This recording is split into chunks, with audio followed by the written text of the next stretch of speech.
No niin, toivotaan, että taas kuuluu eikä tule ampiaisia eikä kimalaisia tuohon viereen.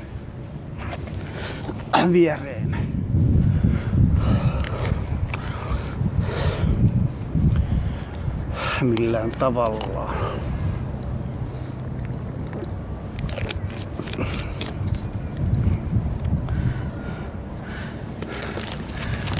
Joo, tervetuloa taas. Jani-Petteri Virta, filosofian maisteri, lukee gradunsa ensimmäistä kertaa ja ääneen ja videolle. Videon pariin. Tämä on 3. osa. Tällä kertaa luemme ensimmäisen käsittelyluvun jälkimmäisen puoliskon, jossa oli sivuja ihan rutkasti. Mennäänkö sivulle 30 asti vai vähän vähemmälle? Sivun 38, okei, eli ihan rutkasti. Mistä lähdetään liikkeelle? Liikkeelle lähdetään tuolta, eikö niin? 212 ja 23. Joo. Eli 2.4, 2.4, 2.5 ja 2.6 on tällä kertaa vuorossa. Tosiaan yläotsikkona tässä käsittelyluvussa on avioeron ruumis. Mutta avioeron ruumista päästään sitten tosiaan eteenpäin. Sivut 25-38.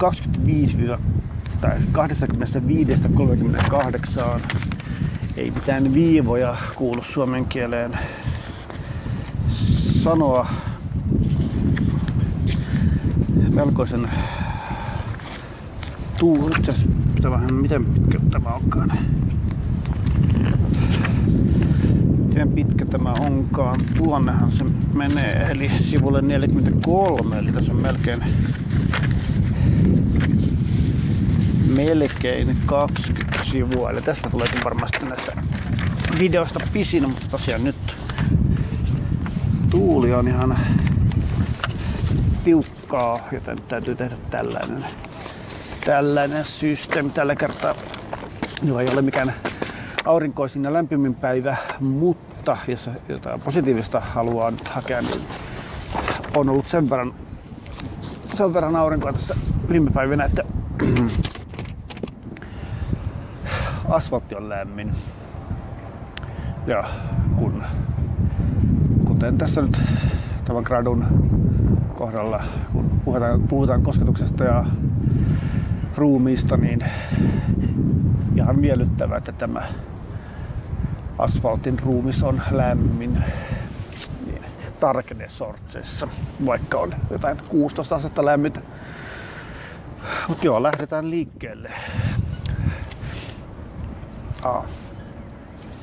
No. Onkaan mulla jotain? Ei mullakaan taida olla mitään papereita täällä.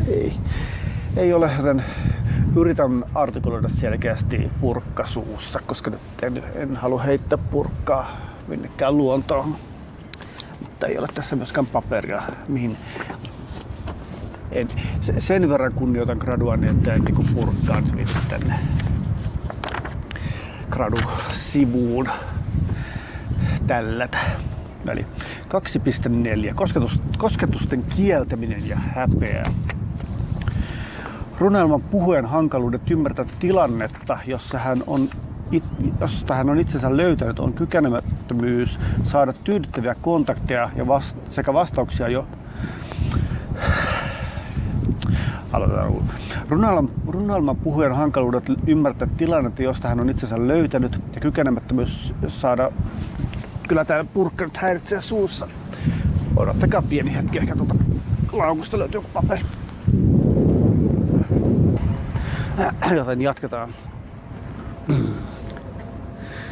Vaaralliseen paikkaan nyt asettauduin tähän. Mutta joo, nyt on purkka paperissa tai pahvissa kiinni, joten jatketaan lukemista. Aloitetaan alusta.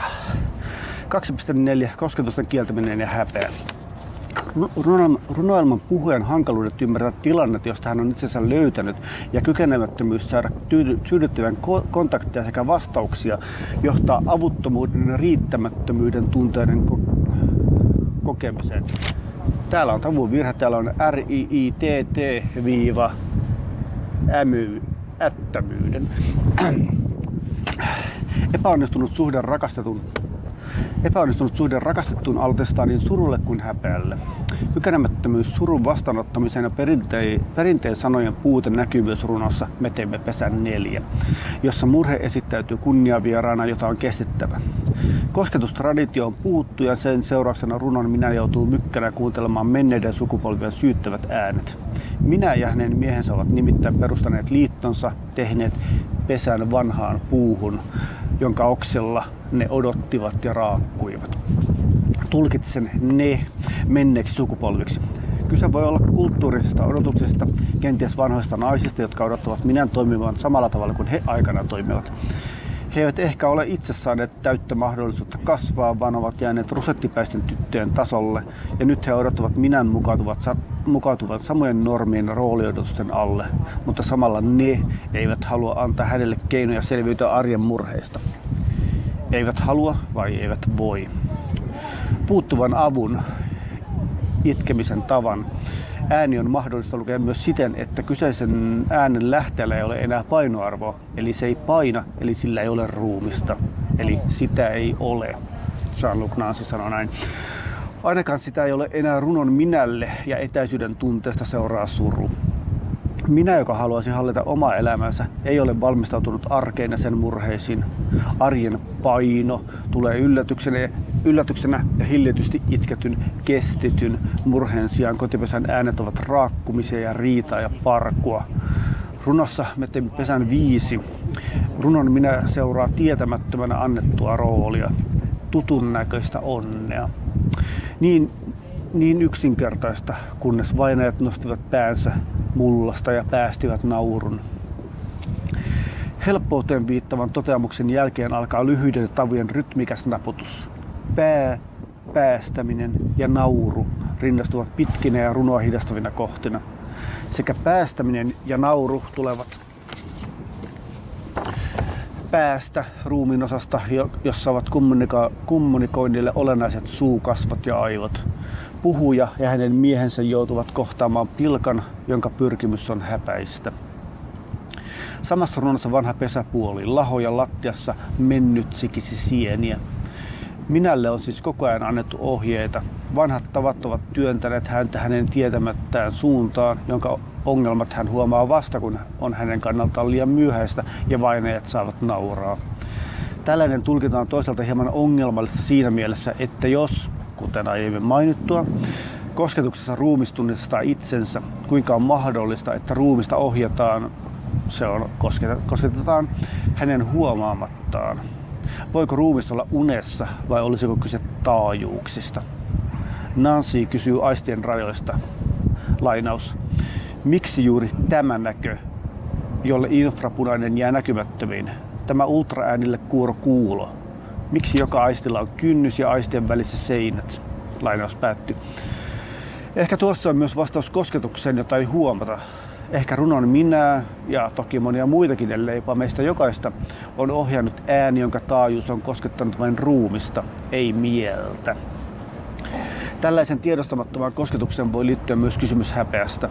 Ulla Kososen mukaan häpeä on semioottinen tila, sitä ei osata verbalisoida.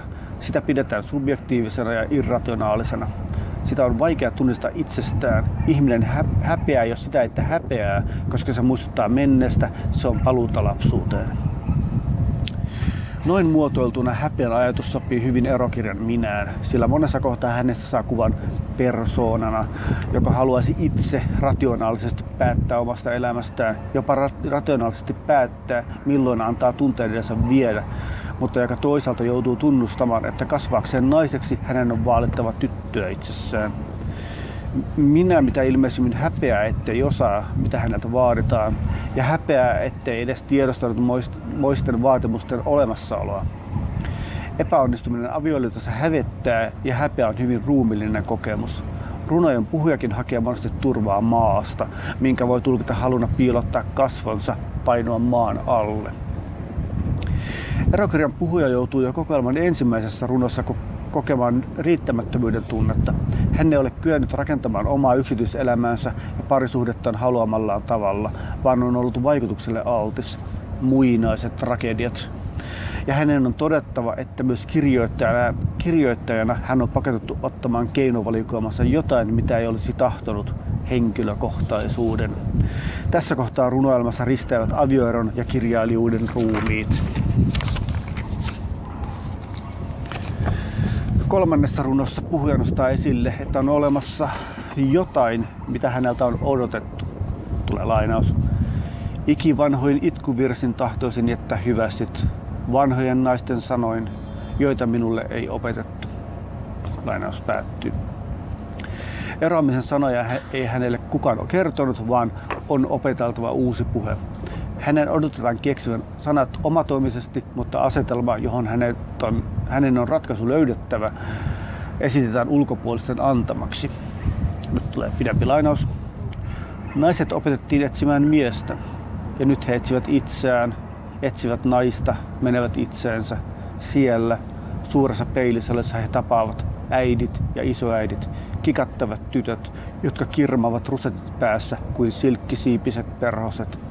He kyselevät nimeään, toistensa nimeä, sillä kaikessa hyörinnässä he ovat unohtaneet tutustua itseensä. Lainaus päättyy. Stenberg tuo siis sukupuoleen oppimisen ja opettamisen ja etsimisen hyvin painokkaasti esille. Tämä kaikki edellyttää ja paljastaa suuntautumista jotain kohti, mikä on ristiriidassa päämäärättömältä vaikuttavan hyörimisen kanssa. Jos naissukupolvet näkevät vain itsensä ja toistensa peilien heijastuksista, mitä he lopulta voivat oppia? Siis, jos oletuksena todellakin on, että ruumis tunnistaa itsensä vain kosketuksen kautta. Toki lasken myös katseen kosketusaistiksi, mutta jos se vieras ruumis, jonka peilin kautta kohtaa, on oma, jääkö ruumiksi tunnistautuminen vajaaksi? Ainakaan yrityksen puutteesta tutustuminen ei jää tapahtumatta. Etsiminen mainitaan 3, tapaaminen ja kyseleminen molemmat kerran. Käy selväksi, että oppimisen odotetaan tapahtuvan aktiivisten kohtaamisten kautta. Itseään etsivät naiset on siis perhosen tavoin erotettu ulkomaailmasta peilisaliin.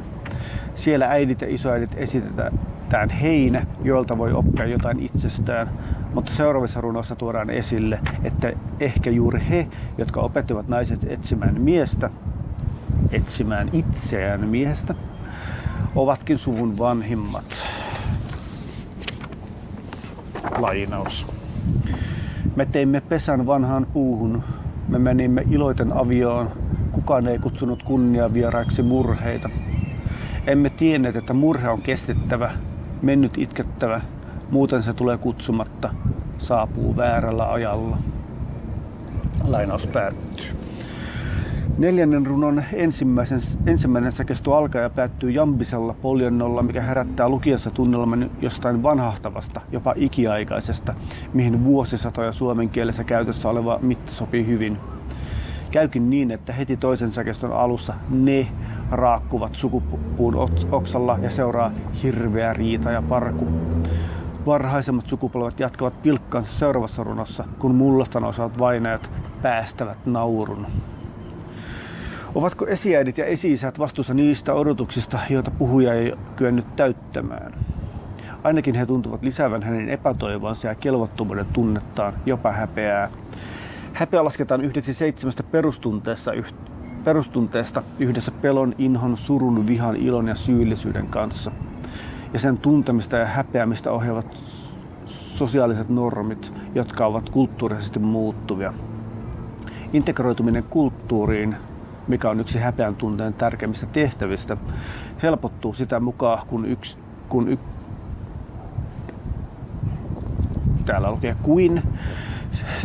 kun yksilö sisäistää häpeän voiman, esimerkiksi sen takertuessa hänen kuvaansa omasta ruumistaan. Sen myötä ulkoisen kontrollin tarve vähenee. Häpeä on vahvasti kiinni ympäristössä. Mitä vahvemmin yksilö on riippuvainen lähiympäristöstään, sitä herkempi hän on häpeän tunteelle. Se on tuskallisen fyysinen kokemus ja se tarttuu sanan molemmissa merkityksissä. Siksi myös häpeävää lähellä olevat voivat häpeämisen tunnistaessa itse tuntea jotain samaa. Häpeä on vaikeasti sanallistettava tila ja siksi onkin ymmärrettävää, että erokirjassa syyllistäminen tapahtuu erityisesti äänen kautta. Ne raakkuvat ja vainajat nauravat. 6. runo on suorastaan julma lainaus. Vanha tarina on kiire paratiisiin. Me hölkkäsimme pururataa, joka hiljakseen kovettui sepeliksi. Kiri kiri kannusti yleisöoksilla vanhat naakat. Luulimme olevamme kotona, koti oli meidän, kunnes kuulimme naurun. Siellä asuivat vuosisadat. Lainaus päättyy. Runo lähtee liikkeelle toteamuksella, joka kertoo kyseessä olevan jostain tutusta. Nopeasti johdanto vaihtuu hölkäksi ja hölkkä pilkallisen kannustuksen pakottamaksi juoksuksi. Repliikkiviiva ja säkeen keskivaiheella pomppaa esiin, aloittaa uuden vaiheen ja korostaa sen jälkeen sanottua kirittämistä. Lyhyttavuiset sanat runon keskivaiheella luovat kiireen tunnelmana. Runon me tekee parhaansa ehtiäkseen paratiisiin, jonka he luulevat haluavansa, mutta luulo osoittautuu monella tavalla epätodeksi. Kerrottaa paratiisia ei ole, se on jo täynnä. Häpeä ja syyllisyys koetaan yleisesti jonain, minkä tehtävänä on rajoittaa yksilön toimintaa ja estää tätä toimimasta tavoin, jotka voisivat johtaa tämän sosiaalisesti vaarallisiin tilanteisiin. Kun yksilö kokee jonkin uhkaavan omaa toiminnanvapauttaan, saattaa hän häpeän pelossa rajoittaa omaa toimintaansa. Erokirjan puhuja tuntuu kokeilman alkupuolella pyrkivän mukautumaan hänen kohdistuviin odotuksiin. Menneiden sukupolven ääni painaa sellaisella voimalla, että puhuja hakee sanoja, joilla tyynnyttäisi vaatimuksista pilkan. Tällä hän pönkittää itsensä kohdistuvien äänien auktoriteettia. Häpeässä on usein kyse siitä, että jokin ulkopuolinen, mutta lähellä oleva auktoriteetti kieltää yksilöltä jotain, minkä tämä oli jo luullut saavuttaneensa. Kyse on siis onnistumisen tunteen mitätöitymisestä toisten katseiden alla. Saavutus ilman ketään, tärkeää. Näkemässä sitä ei ole saavutus, ja tällä toisella on myös valta määritellä suorituksen toteutuminen. Tällöin yksilö sekä tarvitsee että pelkää katson alla olemista ja siten asettaa itsensä alttiiksi häpeälle. Erokirjan minälle hankaluutta aiheuttaa tilanne, jossa hän toisaalta on kohdannut syyllistämistä lähimmältä ihmiseltään. Täällä pitäisi siivota, jos sinä et, jos sinä voisit, jos edes joskus. Ja toisaalta avioero voi omalta osaltaan tuntua sosiaalisena eristyksenä. Jos on sisäistänyt kontrollin riittävän hyvin, voi sitä pitää häpeärangaistuksena väärästä toiminnasta. Häpeä muokkaa kosketuksesta erokirjassa välittyvää kuvaa painottamalla epätoivottuja kontrolloivia lähestymisiä sekä tarkoituksellista kosketuksen kieltämistä. Kokoelma minä hakee apua, mutta ei saa vastauksia, vaan pahimmillaan sen sijaan pilkkaa. Häpeän ja häpeämisen siellä ne nyt raakkuvat vanhat sukupolvet. Ehkä teillekin kuuluu mahdollisesti. Häpeä muokkaa kosketuksesta erokirjassa välittyvää kuvaa painottamalla epätoivottuja ja kontrolloivia lähestymisiä sekä tarkoituksellista kosketusten kieltämistä. Kokoelman minä hakee apua, mutta ei saa vastauksia, vaan pahimmillaan sen sijaan pilkkaa. Häpeä ja häpäiseminen linkittyvät kasvoihin ja niiden myötä ruumiiseen. Kasvot sekä antavat että vastaanottavat loukkauksia, kuten runosta Venelaulu 1 on luettavissa. Kasvoilla loukatun ilme. Minä on peittänyt kasvonsa välttyäkseen häpeältä, mutta samalla piiloon on päätynyt hänen runoilijan kielensä, hänen olennaisin tai ainakin julkisin kosketukseen hakeutuva raajansa. Kaikesta edeltävästä huolimatta tuntuu, etteivät perinteet eivät enää, eli siellä on taas turha sana, kaikesta edeltävästä huolimatta tuntuu, etteivät perinteet enää todella kosketa runoilman puhujaa. Häpeän tunteminen edellyttäisi jossain kiinni olemista ja siten mahdollisuutta palata sen yhteyteen ja valtaan. Kosketuksen puute tai sen löyhyys vie voimaa häpeältä ja siten koen, että minän tunne on vähemmän häpeää ja enemmän surua kaikesta menetyksestä ja taakse jääneestä.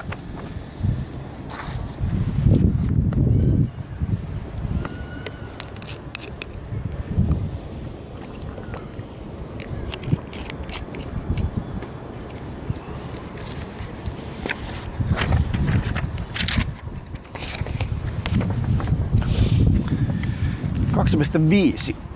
Koti aktiivisena ruumiina. Eera Stenberg teki Leena Kirstinen mukaan esikoiskokoelmassaan Kapinaa huoneessa eli omassa minessä.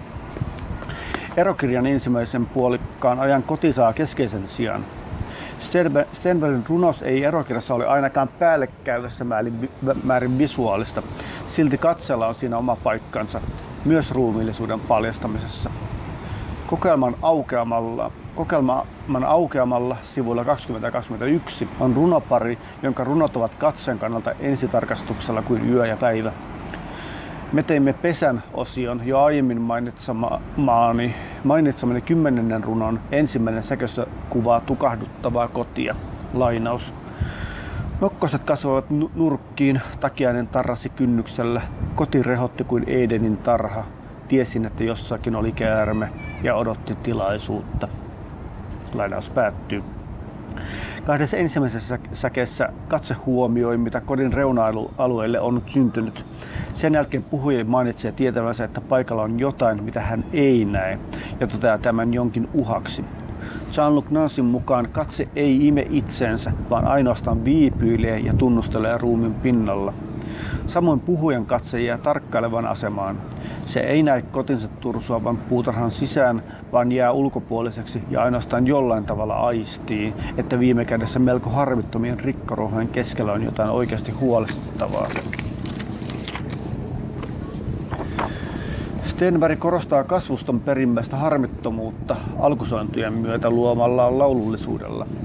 Kahden jälkimmäisen säkeen toteavuus ja tiivisrytmiseen alkuun eroa tekevä ajatusta hidastava säkeen ylitys toimivat pysähdyttävinä vastavoimina, kuin hän haluaisi sanoa, että tämä tässä on totta, vaikka lukija tietääkin, että käärme, matelia, on yhtä lailla kuvainnollinen ilmaus kuin Edenin tarha. Siinä missä luomiskertomuksen käärme edesautoi alastoman totuuden paljastumista, vaikuttaa puhujan katse etsivän jotain vastaavaa. Haussa on valonsäde kasvuston keskeltä, jokin, mikä on samalla uhka rakennetulle kodille kuin vastaus sen ongelmiin. Erokirjan toisen osion otsikkona on venelaulu, joten jo nimi luo lukijalle assosiaation yhteydestä veteen johonkin nestemäiseen. Runokokelman minä lähtee vihdoin matkalle jonnekin tuntemattomaan. Hänen avioliittonsa on päättynyt ja kaikki se, mikä oli tukkinut kodin, purkautuu nyt. Lainaus. Se oli elämäni suursiivous. Keskellä huonota aukesi kaivo. Unen kaivo tuutu hyvä. Oli äkkiä kiuhuva geissir. Vesi ryöppysi. Ruostuneet ämpärit syöksyvät ylös täynnä rikki keitettyjä vedenneitoja. Eikä simpukasta helmeä löytynyt. Suomuja, rättejä, harjoja, limaisia hiuksia, joihin vieläkin oli tarttunut valitus. Lainaus päättyy. Venelaulun ensimmäisestä runosta alkaa puhujan elämän suursiivous. Jo me teimme pesän osion 12 runossa. Se kaatoi lastissa kuin vihainen kiuas. Mutta nyt oireileva koti on tullut täyteen ja alkaa vedenpaisumus, joka hyökyy pois kaiken liian ja saastan, yritykset ja epäonnistumiset. Koskettaminen on nousemista pintaan ja lähes koko tämä runo on nousemista. Ainoastaan kotinsa portaita vierivät ovat matkalla alas, mutta heidänkin loukatut kasvonsa pulpahtavat runon viimeisessä säkeessä lukijan silmien eteen. Vai ovatko kasvot sittenkin kodin omat? Onko koti se, jonka pyrkimykset toteutua tulivat petetyksi? Fenomenologiassa luova neste ymmärretään pääasiassa saavutusta kautta. Tärkeintä on, mitä se tekee. Elisabeth Gross esittää, että luova neste tiivistetään usein sen kapasiteettiin luoda objekti. Tämä johtaa siihen, että luovan nesteen valuvuus, potentiaalinen tihkunta, sen hallitsematon leviäminen ja muodottomuus syrjäytetään. Samalla tavoin ruumiillisuudesta on tavattu työntää loitamalle sen hallitsemattomat, laajentuvat, häiritsevät, ylettömät ja irrationaaliset puolet. Eera Stenbergin runon koti, eli sen ruumis, on kaikkea edellä mainittua, ainakin päällisin puolin. Kodin ruumis on ajan myötä ottanut sisänsä limaisia hiuksia ja vedenneitoja, haaveita ja haavoja, mutta enää koti ei nuku, vaan on kiehuva geissir. koko runo pulppua joka suuntaan. Ei voi sanoa, etteikö runo pysyisi muodossaan, mutta sen kuvaama ruumis vaikuttaa samalla sisältävän kaiken menneen, että toimivan jonkin uuden mahdollistajana. Toki on mahdollista lukea, että koti puskee kaiken entisen pois luotaan ja runon puhujan luota. Mutta kun se kaikki sijaitsee runokokoelman yhdellä ja ainoalla sivulla, ei voi sanoa, että se, joka työntää ja työnnettävä olisivat jo erossa toisistaan. Toki muistaen, että ruumiiden välillä on aina etäisyys ja ilman etäisyyttä ei ole läheisyyttä. Stenberg kutoo ruumiin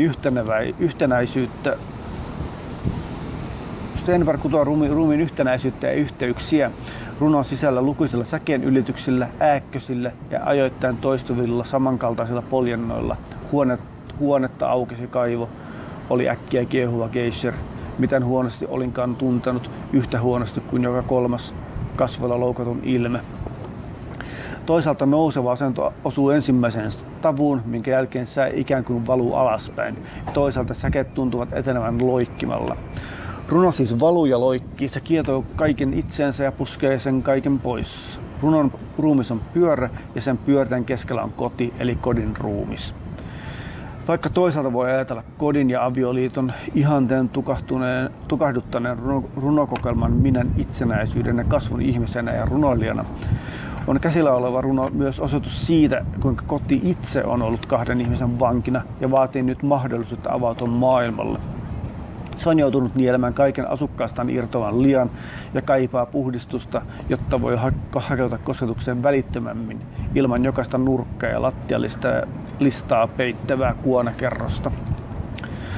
Koti on pakotettu kohtaamaan asukkaidensa elämisen irtotavarana, mutta kodin ruumis, joka runon kautta välittyy, tuntuu ottaneen sen kaiken osaksi itseään ainakin hetkeksi aikaa.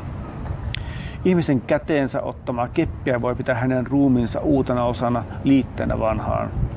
Samalla tavoin ihmisistä irronneet heidän ihojensa ulokkeet, hiukset, kynnet näyttäytyvät nyt jonain, minkä koti ryöpyssään irrottaa itsestään. Ne eivät ole enää jotain, mitä koti palauttaa oikeille omistajilleen, vaan kyse on jostain, mistä on ajan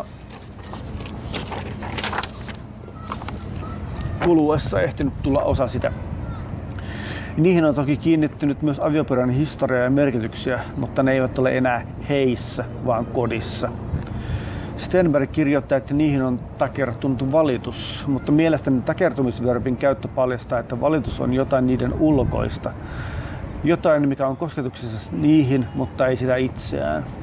Valitus on vain kosketuksellinen jään heistä, joista ulokkeet irtosivat. Nyt entiset ulokkeet vyöryvät kodista irtoavan vesimassan mukana, vai pitäisikö sanoa massana, jossa on myös vettä.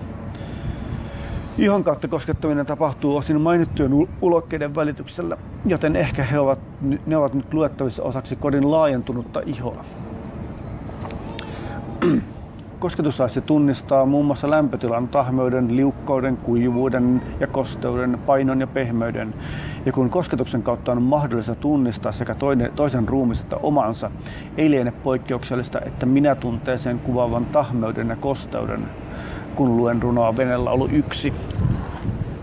Runon kuvat ja sen ensimmäisen säkeistön kiihkeä rytmi, jota sulkeisin kirjoitettu hengähdystauko korostaa, puistettavat. Kyseessä on runokokoelman päähenkilön puhdistautumisen alku, mutta tässä tapauksessa puhdistautuakseen on ensin annettava lian vyörä ylitse, eikä se ole miellyttävä kokemus. Elisabeth Cross esittelee myös Gilles Deleuzen ja Félix Guattarin ruumisajattelua. He näkevät ruumiin epäjatkuvana, ei-totalisoivana sarjana prosesseja, elimiä, virtauksia, energioita, ruumiillisia substansseja ja aineettomia tapahtumia, nopeuksia ja kestoja. Ja että tämä voi auttaa ymmärtämään ruumit ja niiden yhdistymiset muihin ruumiisiin, elollisiin ja elottomiin uudella tavalla. En syvenny Deleuzen ja Guattarin haastaviin ajatuksiin tässä työssä tarkemmin, mutta ruumiin näkeminen jonain muuna kuin homogeenisena kokonaisuutena ja tajunnalle alisteisena mielestäni tukee jo esittämieni näkemyksiä, ja se voi avata ajattelua ruumiista, siitä mikä on ruumis ja siitä kuinka ruumis toimii. Juuri ruumis toiminnallisena muokkautuvana ja yhdistävänä on houkuttava näky. 2 säkeistön jakautunut venelaulu 1 päättyy seuraavasti. Lainaus. Miten huonosti olinkaan tuntenut lattian, yhtä huonosti kuin joka 3, joka tallasii kotiaan taskussa haparoiden piirretty arjen kartta. Lattiat murtuvat ja yhä useampi vierii kotinsa portaita, kasvoilla loukatun ilme. Lainaus päättyy. Kodin ruumis näyttäytyy nyt pyörämyrskyn sijaan lattioina, jotka puhuja esittää jonain, mitkä on mahdollista tuntea, siis enemmän tai vähemmän pysyvinä. Missä on virtaavuus ja arvaamattomuus, alati muotoutuva ruumis. Kyse lienee runon minän opitusta ja intuitiivisesta olemuksesta ja sen paljastumisesta yksinkertaistetuksi ajatteluksi. Koti ei ole pysyvä ja juuri siksi muuttumattomaan homogeeniseen muottiin väen väkisin pakotetut lattiat murtuvat. Jalka kipeytyy. Estetty liike purkautuu runossa hyökkäävinä lähestymisenä. Väärinymmärrykset, lattia on kyllä koskettanut, mutta jätetty huomiotta, ovat kasvattaneet painetta. En ehkä uskalla väittää, että kyse on Nansin mainitsemasta hulluuden puuskasta, jossa on mahdollista päästä ruumiiseen. Mutta ainakin kodin halu ja tarve kosketuksena on paisunut niin järjettömiin sfääreihin, että sen asukkaat vihdoin joutuvat tuntemaan sen ruumiin täyden painon. Gross esittää, että länsimäisessä ajattelussa naisruumissa on saatettu maalata vuotavaksi ja muodottomaksi, joka hallitsemattomana uhkaa kaikkia järjestystä. Tämän pohjalta voi nähdä, että Stenberg rinnastaa kodin ja naisruumiin kuvatessaan venelaulun ensirunoja hallitsevaa hyökyaaltoa. Parisuhteen sisäisten sukupuoliroolien ja niihin kuuluvien odotusten huono yhteensopivuus runokokelman minän luontaisten ominaisuuksien kanssa on esitetty jo aiemmin, joten teeman yhdistäminen myös runojen ruumiskuvaan on perusteltua. Siispä monet teemat, avioliitto, sukupuoliroolit, kirjailija ja minä tuntuvat sekoittuvan pyörteessä, jossa ne samalla ovat kuin yhtenäistä virtausta ja erottuvat toisistaan ja paljastuvat näytille. Se on kosketukselle ominaista. Suuntaudu kohti, paljasta ja paljastuu. Niin kodin ihanne kuin ihanteelliseksi kuvattu naisen kuva, pysyviksi ja hallittaviksi halutut, avautuvat myrskyssä ruumiillisiksi kaikkine niljakkuuksine ja uurteineen.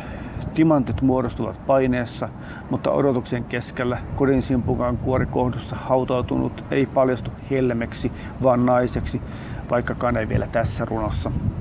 Itse asiassa se, mikä simpukan sisällä kasvoi, vaikuttaa kadonneen ja jää epäselväksi, oliko aika jo kypsä vai tarvitseeko kuoren sisältä lähtenyt vielä kasvamista. Ruumiin kokeminen kasvun ja kosketusten kautta kehittyvänä on vähintäänkin sukua aiemmin mainitulle ruumiin prosessiluonteelle. Ruumis muuttuu ajan kuluessa, mutta kyseinen muutos ei ole vain keino saavuttaa päämäärää, jonkin ruumiin täydellistyminen tai valmistuminen, vaan muutos on myös itsessään sitä, mitä elävä valuva ruumis on. Kuten kuulo, tuntoaiste toimii perättäisesti ja hetkessä, ja kuten näkö, se olettaa pysyvänä annetun objektin. Elizabeth Gross esittää tuntoaistin olevan hankalasti analysoitava, sillä se käsittää niin monta yhtäaikaisesti toimivaa elementtiä ja ulottuvuutta. Kosketuksen, paineen, tekstuurin, kivun, kuumuuden ja tiheyden. Tuntoaisti luo jatkuvan pääsyn objektiin, mikäli koskettajan ja kosketettavan pinnat osin yhtyvät. On silti muistettava, että koskettajan ja kosketettavan roolit ovat molemminpuoliset ja yhtäaikaiset. Aiemmin mainitsemassani runossa Me teimme pesän 10. Tuntoaisten kautta kosketuksissa ovat nokkoset ja huoneen nurkat, takiainen ja kynnys, käärme ja jokin, kärpäinen ja lasi ja laajemmin ottaen koti ja Edenin tarha. Näissä kaikissa tapauksissa objektilla on pääsy toiseen objektiin pintaan, ei toiseen objektiin, kuten Jean-Luc Nancy muistuttaa. Tämä yhteys mahdollistaa sen, että yksi ruumis voi luoda käsityksen toisesta, sen hahmosta ja muodosta, Mutta siinä, missä näkö ottaa kaiken enemmän tai vähemmän yhdellä kertaa, joutuu kosketus tyytymään perättäisiin tai lisääviin havaintoihin. Vaan toisin kuin tunnon ei näön kautta pysty aistimaan tekstuuria. Tekstuurin tunnistaminen edellyttää vertailua erilaisten pintojen välillä. Nokkasten ja nurkkien kohtaaminen ei ehkä vaikuta kovin hedelmälliseltä, saati aistillisesti houkuttelevalta, mutta lukijan kannalta kiinnostavaa tai vähintäänkin tunnelmaa luovaa voi olla erilaisten ruumiiden kosketuksien rinnakkaisuus yhden runon sisällä. Toisaalta tarraavat kasvit ja koti, toisaalta hetkelliset ja rytmikkäät kärpänen ja lasi. Kosketukset muodostavat runoon kudelman, josta saattaa lukea sen sisäistä tekstuuria tai kirjoa. Runon rytmillisyys voi osaltaan tukea tai haastaa kuvien luovan kudelman. Mielestäni runossa Me teemme pesän 10 ensisäkeiden mukaan tempaava poljento tukee tarttuvia kosketuksia. Se ikään kuin kiertyy lukijan ympärille kuin köynnös. Ensin rytmi voi tuntua tanssilta ja kosketus huomioon ottamiselta, mutta vähitellen se tukahduttaa ja pimentää auringonvalon. Tässä runossa keinuva rytmillisyys ei ehdi tuntua lukijasta, ainakaan tästä lukijasta, itsessään päällekkäyvältä, mutta yhdistettynä kuviin takiaisista ja vuokrakaksion täyttävästä puutarhasta sen laulu alkaa tarkemmalla lukemisella kuulostaa jokseenkin seireenimäiseltä.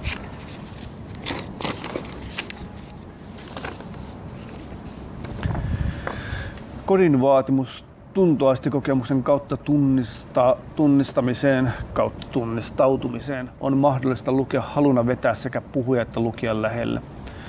Koskettamisen kautta koti osoittaa kykynsä viedä sanomaansa perille myrskyä hienovaraisemmin. Aktiivisena toimijana koti työntää puhujaa eteenpäin kohti itsenäistymistä ja ehkä samalla vapauttaa itsensä. Koti ei siis erokirjassa ole vain 4 seinää, lattia ja katto, vaan kaikki, aivan kaikki, mitä sen sisällä on. Se on yhtä aikaa asukkaistaan erillinen ja heidät itseensä sisällyttävä. Koti on siis mahdollistaja ja siten kodin olemuksesta kertovat myös sen sisällä olevien ruumiiden tavat olla kontaktissa keskenään. Runossa Me teemme pesän 10. Katseen rooli on olla läsnä kolmiodraaman luona. Lainaus.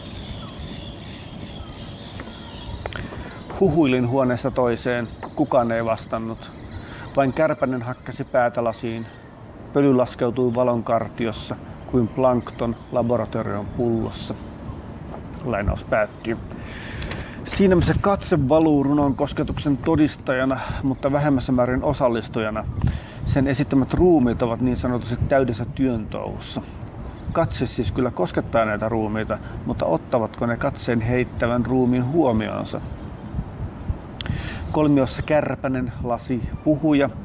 Kärpäsen ruumis kohtaa kautta tunnistaa lasin ja lasi kärpäsen ja puhuja kärpäsen ja lasin, joten kosketuksen väistämätön kaksisuuntaisuus huomioon ottaen on oletettava, että myös kärpäsen ruumis ja lasi jollain tasolla tunnistavat puhujan ruumiin. Siis ne tunnistavat, ne koskettavat, mutta onko puhujalla niille mitään merkitystä?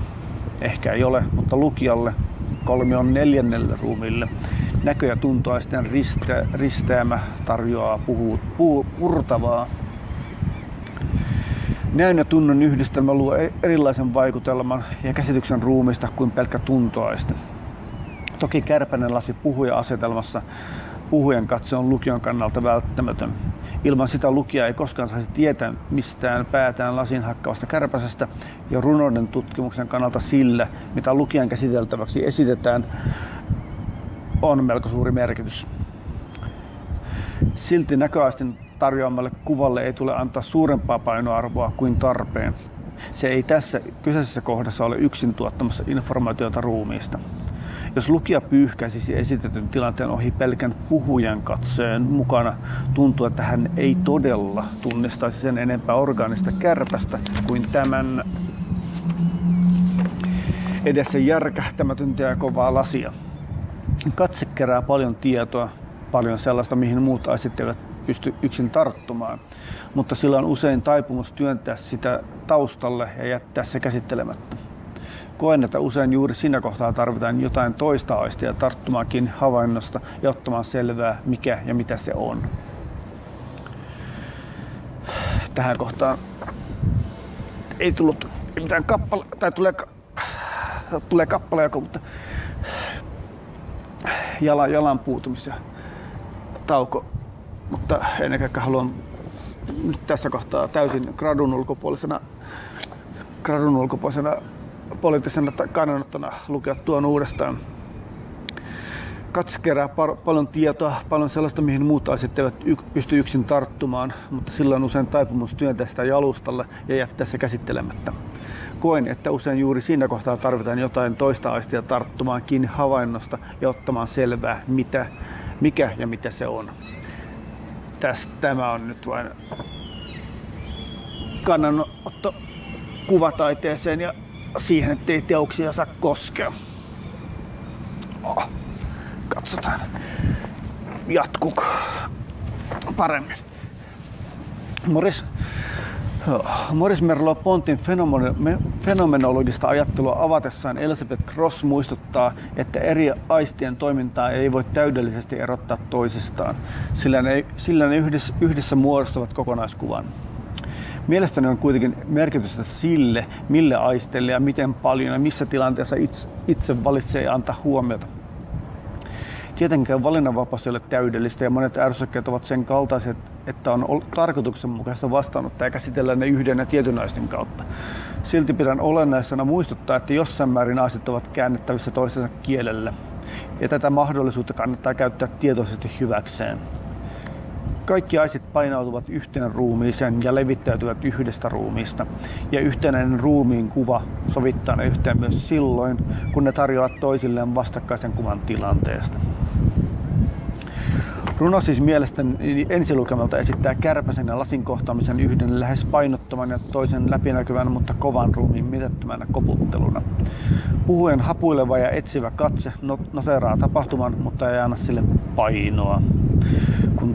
Kun tilanteen tulkitsee antaen tuntoaistelijan sisäisen aseman, ei kärpäsen ruumiskaan enää ole rinnastettavissa valonkartiossa laskeutuviin pölyhiukkasiin, vaan puhujen tässä runossa piilossa olevaan ruumiiseen, joka lyö päätään kotiinsa salaisuuksien tiheikköön. Sitä ei voi nähdä, mutta osuman siihen voi tuntea ruumiissaan, vaikka tämä osuma ei olisikaan yhtä lailla helposti paikallistettava kuin kallon kopautuslasiin. Olennaista edellä esityssä on viime kädessä ymmärtää, että yhdessä ruumissa toimivien aistien yhteistyö tuottaa parhaimmillaan sillä tavalla täyteläisen kokonaiskuvan, johon yksikään aisti ei yksin pysty. On perusteetonta ja monin paikoin jopa haitallista asettaa aisteja vastatusten ja yrittää määritellä, koskettaako tunto käsillä olevasta runossa lukijaa miellyttävämmin tai voimakkaammin kuin katse. Itse koen, että me teemme pesän 10. Katse vie minua lukijana ensin, mutta ruumiin kohdistaminen tuntoaistumuksin paljastaa jotain uutta ja erilaista. Katseen kautta koskettaminen ei kuitenkaan pääty sillä hetkellä, kun kiinnitän huomioni tuntoaistiin, vaan se vaikuttaa yhtäaikaisesti ja siihen, mitä tunto ja miten se ruumiin tuntee. Kodin ruumiin kaivaminen esiin erokirjasta kertoo samalla itse ruumiin olemuksesta. Kodin voi nähdä ruumiin metaforana. Samalla tavalla kuin eri aistit antavat ruumiille kokonaiskuvan maailmasta ja yhdessä tapahtumasta, muodostavat kodin sisällä toimivat yksilöt ja heidän liikkeensä ja kohtaamisensa kokonaiskuvan kodin ruumiista. Kodin ruumis ihmisistä äänistää kasvustoista täyttyvänä ja ne itsensä sisällyttävänä havainnollistaa sitä, kuinka kosketuksessa siirtyy aineesta merkityksiä ruumista toiseen. Siinä missä sukupuoliroolit eivät osoittautuneet pysyviksi, ei kotikaan ole Sternbergin runoissa muuttumaton monoliitti. Kodin rajat ovat häilyvät, sillä siihen kuuluu yhtä lailla seinät, rappuset, likapyykki kuin ihmiset ja kärpäset. Koti näkyy myös sen sisältämien äänien paikkana, toisinaan pursavan täytenä, joskus odottavan tyhjänä. Se on havaitsemisen kohde ja kaikkien edellä mainittujen ulottuvuuksien kautta olentojen kohtaamisten aktiivinen todistaja, joka ottaa sisänsä ja sylkee ulos. Loppujen lopuksi kodin ruumiin tapa kietoa avoimesti ja tuotteliaasti itseensä ympärille olevia yksiköitä muistuttaa paljon runon olemusta. Sitten tulee välilukuvaihtos, juomatauko.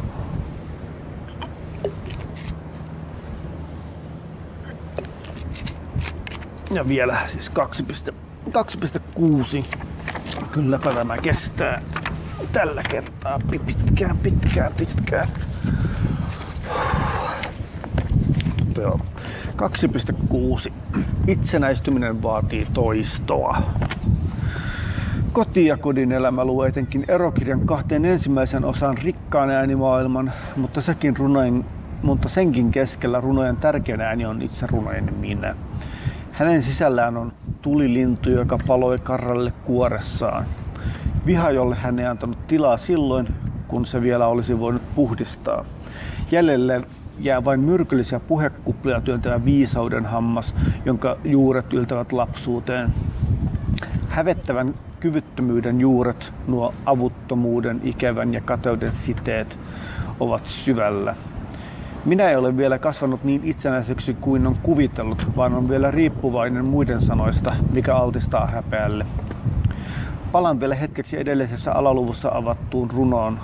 Puhuja haluaisi, että hänen halunsa olisivat ne, joita häneltä odotetaan, ja hän haluaisi kyetä olemaan niiden mukainen ja arvoinen, mutta kun hän hakee kosketusta, vastausta, vastassa on vain hiljaisuus. Lainaus. Huhuilin huoneesta toiseen, kukaan ei vastannut. Vain kärpänen hakkasi päätä lasiin. Pöly laskeutui valon kartiossa, kuin plankton laboratorion pullossa.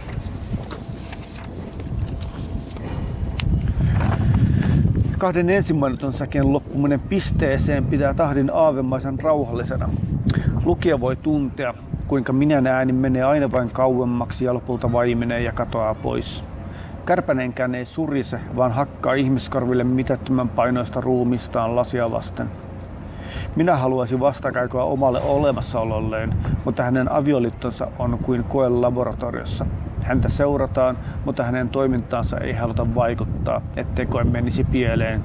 Häntä ei auteta selviytymään. Minä voimattomuutta ja epätoivoa on luettavissa lukuisista painavan ruumillisista kuvista.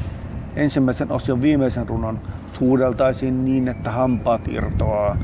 Kertoo voimakkaasta halusta kosketukseen, niin voimakkaasta, että puhuja huutaessaan sanottavansa on hetkeksi välittämättä runokokoelman yleisilmettä leimaavasta oikeakielisyydestä ja jättää verbistä monikon päätteen pois. Lisäksi kyse on epävarmuudesta ja heikentymisestä, hampaattomuudesta.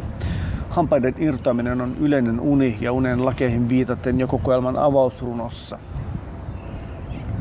Unen lakeihin viitataan jo kokoelman avausrunossa. Unet voi lukea mielikuvituksen alle, mutta ruumis kokee ne voimakkaasti todellisena. Itsenäistymiseen liittyvä epävarmuus pelottaa niin, että minä unelmoin kosketuksesta, jonka itsekin tajuaa epätoivoiseksi. Runossa pieni lamppu. Mies rinnastetaan pieneen kapeaan valoon ja minä kertoo, kuinka monesti onkaan iskenyt kuvitellun veitsen miehen selkään. Mielikuva on ollut naiselle niin voimakas, että se on ravistuttanut häntä ja saanut hänet itkemään. Edeltävässä Olkoon kynäni veitsi -nimisessä runossa minä työntää kuvitteellisen veitsen omaan ruumiiseensa leikatäkseen miehen irti itsestään. Raju, lukijassa tuntuva kuvaus huipentuu vavisuttavan tyyneen säekolmikkoon.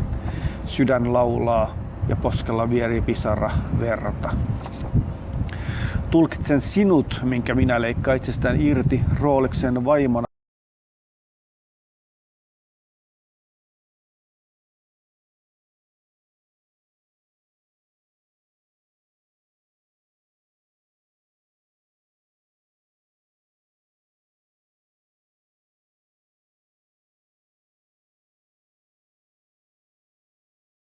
Avioliitossa, joka perustui kuvitelmiin, jotka osoittautuivat epätosiksi tai hänelle sopimattomiksi.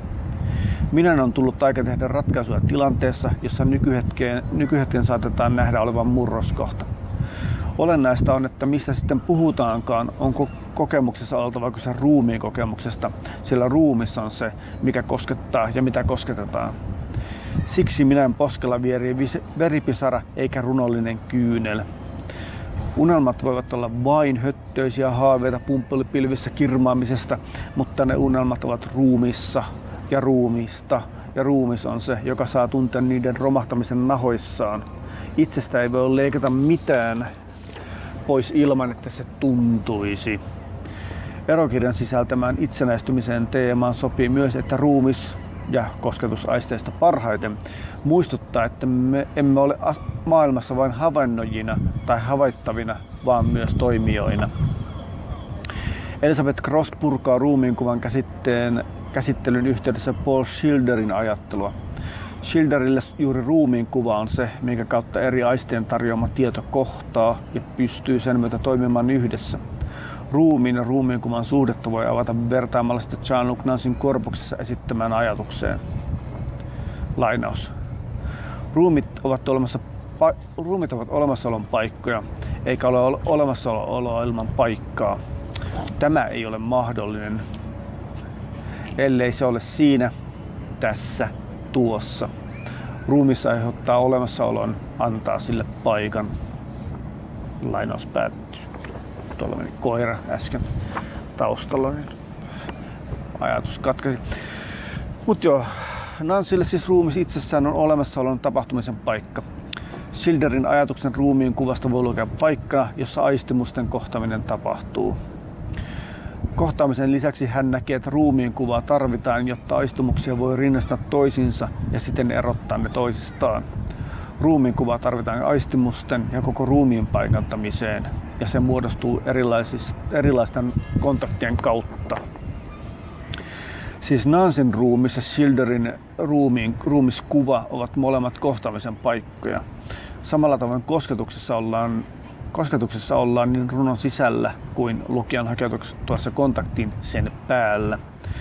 Tätä kautta voi lähestyä myös erokirjassa esiintyvää itsenäistymisen teemaa. Puhuja toteaa kokoelman toisessa runossa. Pitkä lainaus. Hitaasti irrotan kätesi iholtani. Hitaasti haihtuu lämpö. Minun tulee vilu. Kaivoudun myyränä läpi vuosien, ohi ruostuneiden aseiden, kunnes löydän kiveen piirretyn merkin. Kerään ympärilleni museon ja peittääkseni sinut. Ja silti kasvosi palaavat kuin kuvaveden pintaan turhan kiven jälkeen. Olen työntänyt sinut pois uneksiakseni, sillä minä en osaa rakastaa kuin toivottomasti. Minut on tuomittu suutelemaan kasvoja, jotka olen itse tehnyt. Miten minua onkaan surku. Lainaus päättyy. Avausrunon kietoutuva tuuli on taantunut ja puhujan on tullut aika päästää irti mykäksi muuttuneesta puolisostaan. Ensimmäisessä runossa ruumis oli tapahtumapaikka, mutta tässä miehen kasvot ovat enää jotain, jotka puhuja on itse luonut. Puhuja surkuttelee itseään, kieliposkessa toki, mutta mikä lopulta erottaa itse tehdyt kasvot ja todelliset? Eivätkö ne merkitykset, jotka hän miehen kasvoihin on ajan kuluessa liittänyt, ole lopulta ne, mitkä tekevät niistä hänelle edelleen merkitykselliset? Sternberg korostaa puhujan rauhaa ja harkintaa kaksi ensimmäistä säettä aloittavalla hitaasti sanalla. Runo käsittää yhden säkeistön, jonka jokainen säe alkaa vasemmasta reunasta. Toteava princess-muodossa etenevä puhe luo etänytetyn vaikutelman, mutta kasvojen palaaminen sanoo, että vielä ei ole aika, vielä ei ole mahdollista jättää mennyttä taakse. Toisaalta itsenäistyminen on harvoin helppoa ja toisaalta itsenäistyäkseen on oltava joku, johon peilata itseään, joku, josta itsenäistyä. Runo on täynnä eroa kuvastavia sanoja ja kuvia. Irrottaminen, lämmön haihtuminen, museon kerääminen ympärille, peittäminen. Silti runon edetessä palaa kosketus kerta toisensa jälkeen. Myyrän tavoin kaivautuminen on pakenemista, mutta samalla maantuntu on väistämätön. Vuodet ovat kosketusta aikaan, kaivertaminen, uneksiminen, suuteleminen ja niin edelleen. Runon puhujan tämänhetkinen ruumiinkuva on luettavissa näistä monenlaisista kohtaamisista ja hän suuntautuu maailmaan ruumiinsa kautta. Puhuja voi yrittää peittää sekä itsensä että sinut, mutta kun hänen oma ruumiinsa on tunnistettavissa hänelle itselleen vain kontaktissa muihin ruumiisiin ja oletettavasti suurimman määrän ajankohtaisia ruumiillisia merkityksiä luonut kontakti hänen puolisonsa, painavat nämä jäljet edelleen ruumista kohti juuri tuota toista. Jean-Luc Nancy kirjoittaa, lainaus. Ruumispaikka ei ole täysi eikä tyhjä, sillä ei ole ulko- eikä sisäpuolta, osia, kokonaisuutta, funktiota tai päämäärää. Se on joka suuntaan päätön ja hännätön, jos niin voi sanoa. Sen sijaan on ihoa, monin tavoin poimuttunutta, taittunutta, ojennutta, monistunutta, tuppeutunutta, pullistelevaa, reikäistä, väistelevää, leviävää, jännittynyttä, höltynyttä, kiihottunutta, lamaantunutta, sidottua, purettua ihoa. Lainaus päättyy. Tästä poimuttuneesta, pullistelevasta ja monin tavoin avautuvasta ja sulkautuvasta ruumispaikasta on ruumillisten kosketusten hyvä löytää kontaktipintaa. Runon puhuja hakee etäisyyden kautta mahdollisuutta uneksia jotain uutta, mutta luen sen runoilman ensisivuilla olevan liian aikaista, sillä uurteita, jotka kosketukset ovat luoneet, on liian paljon ja ne ovat liian syvät. Niitä on kaikkialla, niissä on vielä liian paljon sitä, mikä painaa kohti toista ruumista. Subjekti panostaa ruumiin kuvaansa paljon ja se sisältää myös subjektin ruumiin suhteen ympäristöön ja muihin objekteihin ja ruumiisiin. Täten on ymmärrettävissä, että runon puhujakin joutuu tosiasiassa luopumaan erossa paljon sellaisesta, mihin on ruumillisesti panostanut ja mihin on sitonut itseään. Onkin selvää, ettei hän voi vain rakentaa muuria menneisyytensä eteen ja olettaa, ettei sillä olisi seurauksia. Ennemminkin hänen yrityksistään tehdä eroa kokoelman toisessa runossa voi lukea varovaista tapailua ja eleitä, joihin hän ei itsekään usko. Miten häntä onkaan surku. Vaan erokirja ei ole kohtalon runoutta. Olosuhteitaan ei ehkä täysin voi valita, mutta se, mihin asentoon itsensä, ruumiinsa, niiden suhteen kääntää, vaikuttaa tuleviin olosuhteisiin, eikä mennyttä ole pakko toistaa sellaisenaan. Sekä minä että olosuhteet ovat tehtävissä olevia. Ruumis on yhtä lailla tapahtumisen keskellä kuin itse tapahtuma, ja siten se itsessään antaa avaimen, jolla astua itsestään pois. Ihon merkitys olemassaolon tapahtumapaikkana on hyvä ottaa huomioon kokoelman lopussa, kun minä synnyttää itsensä. Jo aiemmissa runoissa on mainittu käärme, ja sen on voinut tulkita viittavan Raamattuun ja paratiisin käärmeeseen. Runossa olen odottanut liian kauan. Minä rinnastaa synnyttämisenä nahan luonnin. Siinä kohtaa voi lukea vanhan nahan olleen kuollut ja tunnoton, joten uusi nahka, aistiva iho tulee tarpeeseen.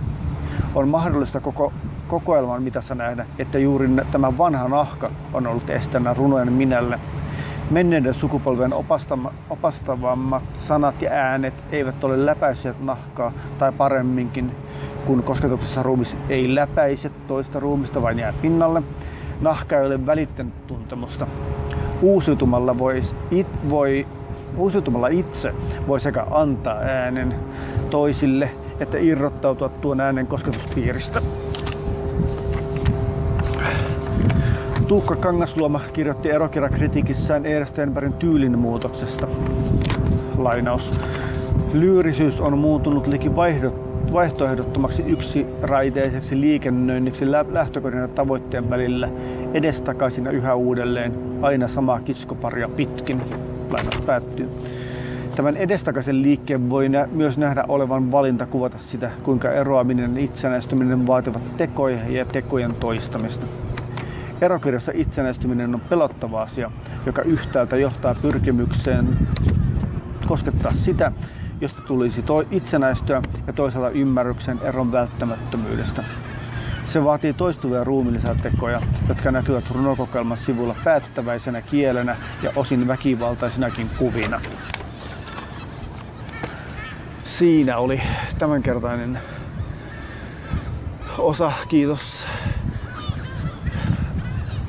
Asfaltin ruumis on vielä lämmin, mutta tämän ilman ruumis ei ole kyllä enää lämmössä. Sen myötä sormenikään eivät ole enää hyvän lämpimät ja jalkani. Ja mielelläni pitäisin tämän ruumiin ihan terveenä, kun kesä ei ollut vielä puolessa välissäkään, joten parempi mennä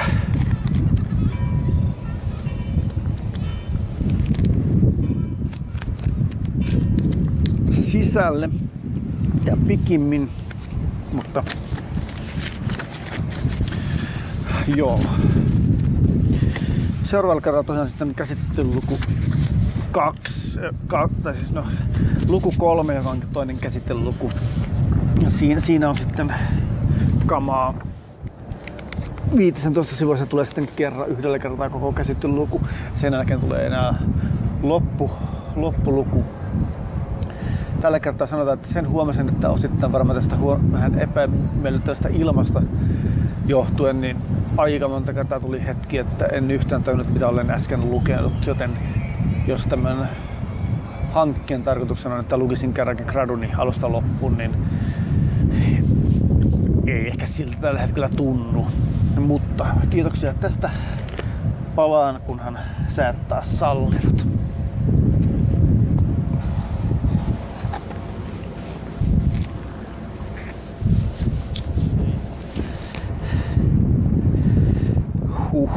Yli tunti.